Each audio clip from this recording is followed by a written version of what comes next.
There's a part in the Bible where there's a guy called Job who's going through a lot of suffering, and his friend is there, Eliphaz, and he says, well, if I was you, I'd lay all of it down before God, give your cause over to him, because he can provide us with blessings that cannot be fathomed and miracles that can't be counted.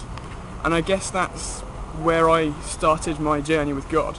I don't have any kind of Christian influence on my life. My parents are not Christians. But when you're told that you're dying, you kind of just turn to wherever you can. I turn to him, and I believe that in his faithfulness to my prayers, that's why I can stand here and give you this story today.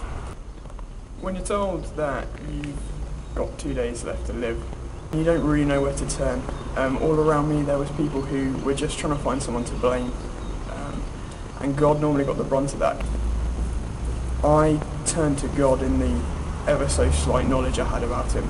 So over the 3 years of my treatment, I would regularly pray. I just know that God was there. I felt strengthened that there were so many others around me who just suffered and strained, and I knew that with God by my side that I would get through it. I came to the end of my 3-year treatment, and I thought that I'd gained a freedom. The friends that I started to associate with, I'd tell them these stories of when I prayed, and there was one situation where I prayed for guys with cystic fibrosis and they were discharged the next day. That was massive.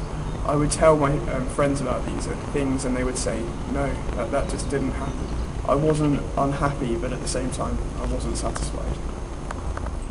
When I was 15 and I'd been off treatment for 2 years, thinking that I'd gained this freedom, I started to question the suffering that had gone on in my life. And you start to think, is God being unfair?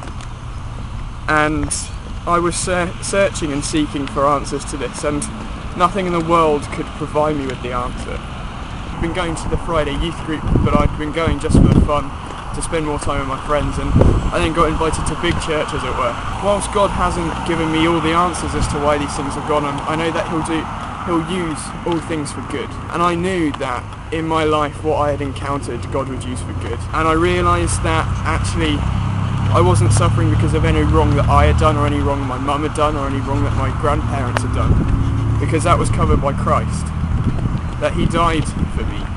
I am satisfied, and I just know that God is strengthening me and giving me strength.